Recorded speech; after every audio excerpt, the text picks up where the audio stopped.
দুপুরবেলার মনির আর আমার খাবার বেড়ে রেডি হয়ে গেছি। এই যে থালায় ভাত বেড়েছি, এখানে পেঁপে আলু সিদ্ধ আছে, আলু ভাজা আছে, আর এখানে আছে চিচিঙ্গে নারকেল দিয়ে একটা নিরামিষ তরকারি, একই রকমভাবে দুটো থালায়।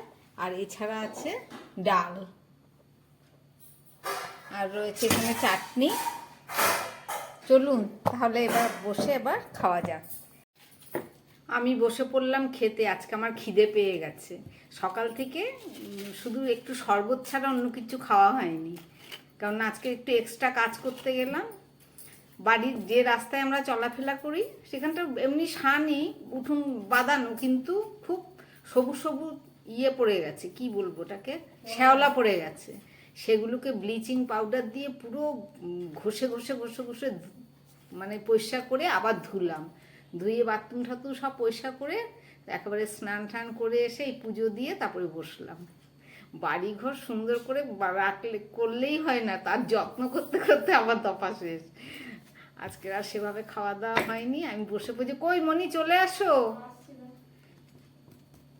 একটু সুস্থ থাকলেই মনে হয় কি অনেক কাজ করি, কিন্তু সুস্থই তো থাকি না, হাতে ব্যথা নিয়েই তো ভুগছি। দেখো মনিকে কখন থেকে ডাকছি, আসছেই না। আমি বসে পড়লাম মনি, এবার শরীরটা আমার খারাপ লাগছে কিন্তু খালি পেট বলে। এখন তো শ্রাবণ মাস, পুরোটাই নিরামিষ চলছে। একটু পেঁপে আলু সিদ্ধ দিয়ে খাচ্ছি।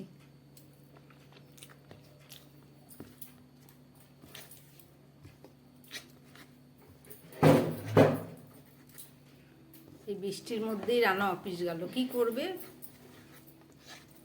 প্রত্যেক দিন বৃষ্টি হলে রোজা কামাই করা যায় না। খাও। চিচিঙ্গা করেছো? হ্যাঁ, নারকেল দিয়ে। তাই? নিরামিষ আবার কি করব। না না, ভালো হবে, নারকেল দিয়ে করেছো।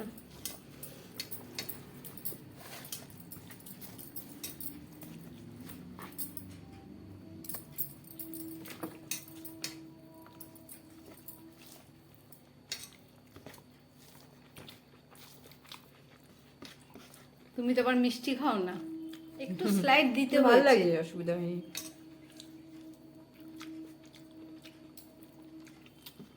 ভালোই লাগছে।